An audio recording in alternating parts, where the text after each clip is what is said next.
The Russian president, Vladimir Putin, says he isn't trying to ignite a new Cold War. Putin is touting Russia's new invincible nuclear-powered missile that is capable of hitting anywhere in the world, according to him. Putin showed a video as proof, simulating Russian missiles apparently raining down on Florida near the president's Mar-a-Lago estate. The White House and the country learning of that new threat from Russian President Vladimir Putin, his nuclear warning to the world and to the U.S., and those images he used of missiles raining down on Florida. Putin declaring, "You'll listen to us now." Here's ABC's chief global affairs correspondent, Martha Raddatz, tonight. Putin's annual State of the Nation was provocative and threatening. Giant screens showing missiles raining down on Florida and what was billed as an invincible intercontinental cruise missile, a nuclear-powered cruise missile which Putin claimed could travel around any obstacle. And for anti-ballistic missile systems, he claimed unstoppable. The missile shown headed toward the west coast of the United States.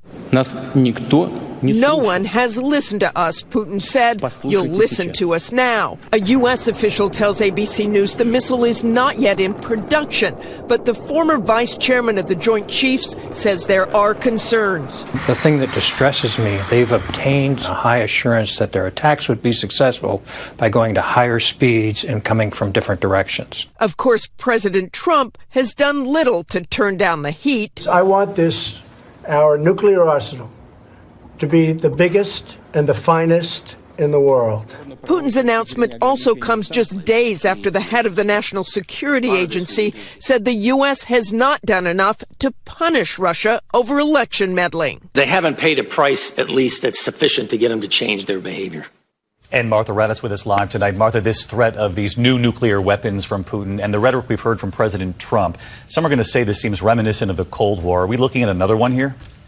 Well, David, if this keeps going in the same direction, it could certainly turn into that, but neither country really wants that to happen again. And for Putin's part, David, this is also about appearing strong domestically. The presidential election in Russia is just weeks away. Several analysts in the West have said this is the declaration of a new Cold War. Are we in a new arms race right now? My point of view is the individuals who have said that a new Cold War has started are not really analysts. They do propaganda. If you were to speak about arms race, then an arms race began at exactly the time and moment when the U.S. opted out of the anti-ballistic missile treaty. Some analysts are suggesting you've tested it and it's failed, and that's why you only showed animations of it today and have not yet produced any actual videos. Are you talking about ICBMs? Yes, the one that you claim renders defense systems useless. As a matter of fact, every single weapon system discussed today easily surpasses and avoids an anti-missile defense system. But you've tested it? The test was excellent. Some of them still have to be fine-tuned and worked on. Others are already available to the troops and already are battle-ready. For the record, right now, do you have a workable ICBM that's powered by nukes that you've tested successfully? All of those tests were successful. It's just each of these weapon systems is at a different stage of readiness. One of them is already on combat duty. It's with troops. For some of the systems, we're still working on them. We have no doubt that we will get there. But again, you say that you're going to use these weapons, these nuclear-powered weapons, if Russia or its allies come under attack. Any attack or only a nuclear one? We have two reasons that would force us to respond using our nuclear weapons. The first is a nuclear attack against us, or an attack against the Russian Federation using conventional weapons. But in this case, if it's a threat to the very existence of the Russian state.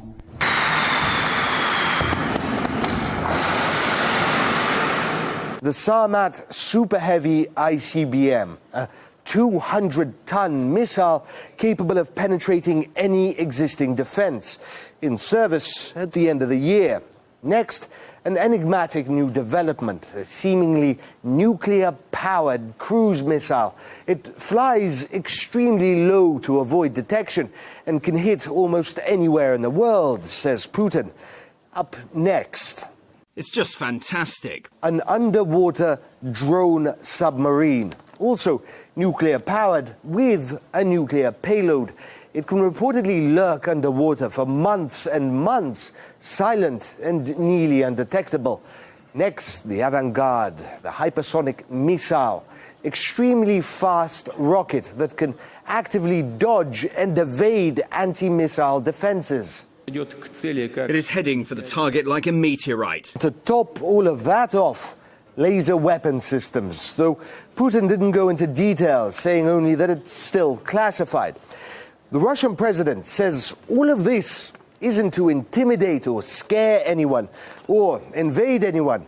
These are serious weapons designed for one thing: restore and guarantee Russia's strategic power. Horrific driving up and down the East Coast tonight. Those hurricane-force wind gusts reaching more than 80 miles an hour. And now word tonight, this nor'easter has been deadly. The pilot of this plane struggling against the wind in Washington, D.C., aborting the landing. There is a ground stop at Newark right now after stops at LaGuardia and JFK. The storm surge, several feet. These images from Sagamore Beach in Massachusetts. A multi-car accident on I-380 in the Poconos in Pennsylvania tonight. And look at this. The nor'easter as seen from space right there along the northeast. We do have the track of this at this hour, and ABC's Gio Benitez is in Scituate, Massachusetts, leading us off. Massive waves shooting into the air and overcoming the seawall as that monster nor'easter lashes the East Coast. The coastal flood alerts stretching from Maryland to Maine. The wind starting early and getting stronger. Just see, we're already feeling these wind gusts of 35 miles per hour, probably even more. Along the Massachusetts coast, the highest gusts clocking in above 80 miles per hour, the kind of wind you see in hurricanes. This seawall here is about 20 feet high, so the winds are already jumping over the wall here. Even peeling the siding right off homes. The powerful mix of rain and wind flooding streets, overtaking vehicles. First responders using a front-end loader to rescue stranded residents, children carried to dry land. A raft used to rescue this pair and a dog. Tonight, the high winds creating chaos. More than 2.2 million customers losing power. Gusts toppling a semi in Newport, Rhode Island, another on its side northeast of Baltimore. This school bus overturned in Pennsylvania. The driver injured, but no students on board. Trees crashing onto vehicles across the region. And onto houses, too. Tragically, outside Richmond, Virginia, a 6-year-old died after a tree fell onto his family's home. The major storm also bringing heavy snow further inland, already more than a foot in some places. Whiteout conditions outside Scranton, Pennsylvania. Dozens of accidents in Westchester County, New York. Christina Rossi, grateful to be alive. If I hit that tree at probably a few feet in front of me, I don't think I'd be here to tell the tale. And Gio Benitez with us from a very windy, stormy Scituate, Massachusetts tonight. The storm surge, a big concern at this hour. And Gio, if you can hear me, the worst is yet to come. Absolutely, David. And this incredible wind that you're seeing right now, this is actually coming off the ocean. And when that high tide rolls in later tonight around midnight, we could see a record-breaking storm surge and some serious flooding here, David. Underway across the region tonight. In addition to damage, the storm caused a lot of power outages. Right now, PECO has more than 347,000 customers without power. It's 81,000 for PPL, 32,000 for Delmarva, 30,000 for Atlantic City Electric, and 19,000 for PSE&G. At Reagan National Airport in Washington today, a terrifying landing attempt in high winds with airsick passengers. As a Southwest plane at first aborts, then comes around for a second attempt. There's lots of people just thrown up in bags, and it was pretty crazy.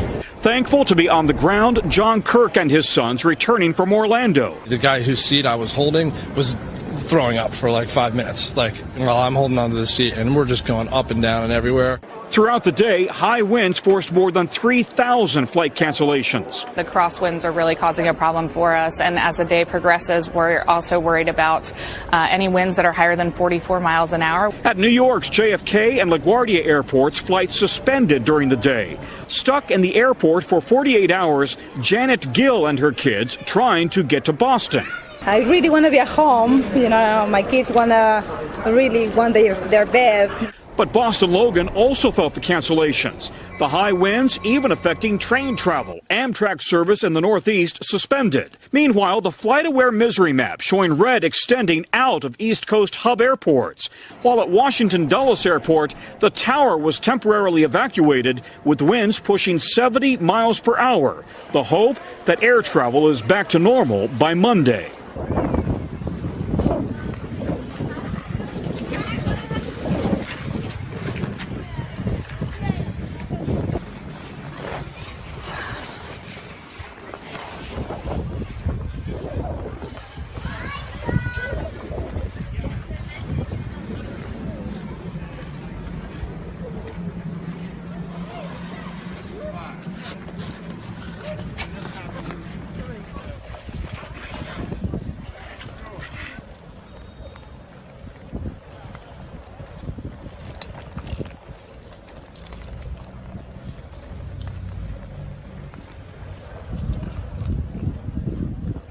If the first day of March is supposed to hint at the spring to come, there's little evidence of it here. After a visit from the beast from the east, the worst storm to hit Britain in 17 years, leaving chaos in its wake. Many train services ground to a halt. In Scotland, more than 300 people were stranded on this highway, some for up to 20 hours in their cars. Half a bottle of water left. Oh my God, oh my God! Conditions so bad that the First Minister, Nicola Sturgeon, even urged people not to travel. No. Schools in the worst affected areas had to close. Some made the most of it. Others gave up fighting against the conditions. I phoned into work, so I can't make it, so I'm stuck in the drift. And I won't be in, so I'm just trying to get home. I really don't think we're going to be able to tow her through the drift. It's really deep. I'm only just able to get through in low ratio here, so this is going to be tricky. Britain's Meteorological Office has issued red warnings throughout the country, meaning a risk to life, as the Siberian storm front is set to collide with Storm Emma heading north from the Atlantic.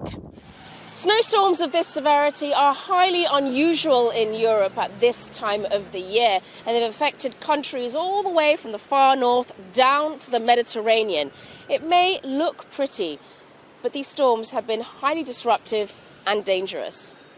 All over the continent, flights were cancelled and airports closed from Switzerland to Ireland, where thousands of homes were left without electricity and people were advised to stay at home. Dozens of people, mainly rough sleepers, have been reported dead across Europe. Even Venice, the city of canals, didn't escape the big freeze. Its historic buildings and monuments blanketed in white. The waterways still flowing, just about. And in parts of Croatia, a road maintenance team even used explosives to remove the piles of snow. And with more gales and blizzards expected over the next couple of days, the worst may not be over yet.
Exactly 2 weeks after the deadly shooting in Florida, the Sanctuary Church near Newfoundland encouraged people to bring AR-15s to a couple's blessing ceremony Wednesday. Participants say the firearms symbolize the rod of iron in the Bible's book of Revelation. I don't look at it as an assault rifle. I look at it as a weapon to protect my family and to protect my neighbors. Nearly 600 people came from as far away as South Korea and Japan for the ceremony. Inside, they exchanged vows and rings. The AR-15s were shown off during the service. People were told to keep their fingers off the trigger and point the rifles upward. While participants didn't think anything was unusual, they understand the controversy. Controversy is something you expect. When you're a Unification Church member, a Mooney, as we're lovingly known, we've grown up with controversy. Outside the service, there was a visible state police presence. I got a pickle, hey, hey, hey, hey. A small number of people also demonstrated along Route 191 near the church. I think that what they're doing is absurd. I think their ideals is absurd. I've spoken to some people that used to be members of this church, and they have told me that they left because of how insane it has gotten. Church members say the couple's blessing ceremony gave them a chance to explain their beliefs. The pastor of our church was always talking about our Second Amendment. These are accoutrements, these are symbols. I mean, I had a scarf around my neck earlier. To me, it's no different. To a new school scare we're following tonight, this time a teacher with a gun barricading himself inside his classroom and then firing a shot. Students running in fear. And here's ABC's Steve Osunsami on that front. This was the panic this morning during third period at Dalton High School north of Atlanta after police say this popular social studies teacher had a breakdown and locked himself in an empty classroom with a handgun. He was telling people to go away. The principal, who was outside the door, says that 53-year-old Randall Davidson wasn't making sense and fired a bullet through a window. They immediately evacuated the school. Everybody started screaming, and some teacher says, "Get out, get out." And we all just started running out, and I left everything in my book bag. We didn't finish eating. The school's armed security officer was off campus. The only person with a gun was the teacher, seen here, who for years has called games for the football team. When I got to Dalton, my knowledge of Dalton football was almost zero. Within minutes, everyone in the area with a badge was on campus. Police say the teacher agreed to surrender. Police tonight are announcing charges, including aggravated assault and carrying a weapon on the school grounds. The teacher has not yet entered a plea. Students say what happened in Florida made them especially frightened. The world's largest retailer has stopped selling guns and bullets to anyone under 21. Walmart says, in light of recent events, we've taken an opportunity to review our policy on firearm sales. That statement came just hours after Dick's Sporting Goods announced it will pull all remaining assault-style rifles from its shelves and raise its age limit for gun sales. Chris Van Cleve is outside Walmart in Alexandria, Virginia, with the About face. Chris, good morning. Good morning. Walmart stopped selling assault-style rifles in 2015. Now, Dick's stopped selling those rifles in most of its stores back in 2012 and has since now pulled them out of its Field & Stream stores as well. That only leaves Cabela's and Bass Pro Shops, which are owned by the same company, as the last major national retailers still selling these assault-style rifles. Walmart's decision to raise its age restriction on firearms purchases to 21 comes 2 weeks after the Parkland shootings. We have heard you, the CEO of Dick's Sporting Goods said in response to the students' outcry, and issued a call to action to ban assault-style firearms, raise the minimum age to purchase firearms to 21, and ban high-capacity magazines and bump stocks. Their business decision is notable. Their call to action is heroic. David Shipman is a former ATF special agent who now works with the Giffords Law Center to prevent gun violence. Where do you think the tipping point is? I have a sense that the tipping point happened the minute these kids started speaking out and are just absolutely frustrated that their parents, adults, and their country hasn't taken care of them. Walmart and Dick's join a growing list of companies changing their stance on guns or cutting ties with the National Rifle Association. But it's still not hard to get assault weapons. People get a lot of pleasure out of shooting these things, and they have a excellent self-defense value. Chip Jarrell works for a gun shop in Warrenton, Virginia, and says he's seen an increase in demand for assault-style rifles. Whenever they feel like the opportunity to buy those might go away, it's like, well, I better get in and do it now before it's gone. Fashion can be controversial at the best of times, but add politics to the mix and somebody's going to be upset, as happened recently in Poland.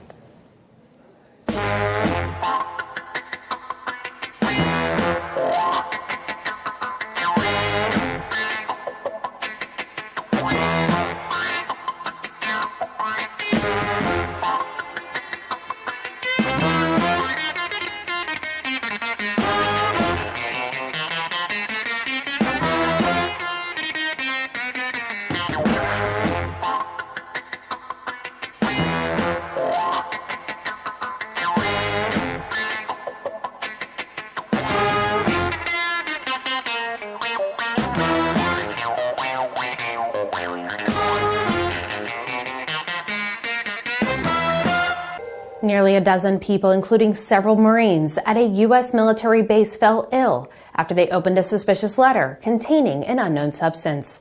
On February 27th, the Marine Corps tweeted that a letter containing an unknown substance was received at Joint Base Meier-Henderson in Arlington, Virginia.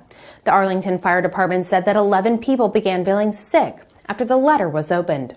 3 Marines were transported to the hospital after suffering symptoms that included burning hands and faces and bloody noses. Law enforcement officials said the text of the letter contained derogatory, at times unintelligible and ranting language, and was addressed to a commanding officer at the base. Joint Base Meier-Henderson is the name for the Army and Marine base commonly known as Fort Meier, that is home to the Arlington National Cemetery Old Guard and the headquarters of the Marine Corps. Our other big story tonight, a Beverly man charged with sending a threatening letter with white powder to Donald Trump Jr. Now, the letter turned out to be a hoax, but his wife, you may remember, was rushed to the hospital at the time when she opened it. And the letter included a message for the president's son. And reading in part, "You are an awful, awful person." And WBZ's David Robichaux is in Beverly for us tonight. Roby? Paula, we're on Hathaway Street, which is a very quiet cul-de-sac here in Beverly. FBI agents just wrapped up a short time ago carrying several boxes out of the house. They even went through the trash here as they had before the arrest as well. Now, federal investigators want to make it clear to the public. Some are calling this a hoax, but they say this is a very serious crime. FBI agents have been here all day collecting evidence from the Hathaway Street home where the suspect lives with his parents. This morning, they arrested 24-year-old Daniel Frisiello without comment. In the days before, agents had gone through his trash and found damning information in there. They also posted a camera on a pole outside his house. Mr. Frisiello mailed 5 envelopes postmarked from Boston. Each envelope contained a threatening message and a white powdery substance. One of those letters was addressed to Donald Trump Jr. Investigators believe Frisiello sent it to Trump's mother-in-law's apartment in New York because her mail is not screened by the Secret Service. Trump Jr.'s wife, Vanessa, opened it. Which contained the white powder. She was exposed to it, and as a result, she was taken to an area hospital. She was not injured. The letter to Donald Trump Jr. said, quote, "You are an awful, awful person. I am surprised that your father lets you speak on TV." Investigators say they monitored Frisiello's Facebook page to look at posts he made about other people who received his threats, including U.S. Senator Debbie Stabenow, who Frisiello criticized for her comments about disgraced former U.S. gymnastics doctor Larry Nassar. Today's arrest sends a strong message to those who seek to terrorize the American public by sending white powder letters through the mail. Whether real or hoax, don't do it. The suspect's parents left court without comment, but his attorney spoke to WBZ's Ryan Kath. He's very much a overwhelmed young man who has got some issues and some difficulties that he's been dealing with through his life. Now, we've learned that the suspect worked at a child care center in Peabody run by Catholic Charities. They got a call from the FBI only at 9:15 this morning. In a statement, Catholic Charities told us that Frisiello has been placed on leave. They said they were assured by the FBI that none of his activities and none of the charges involve that daycare center.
Poland's Jewish Association has accused a Catholic priest of spreading hate after he claimed on a TV show that Jews have their own version of truth.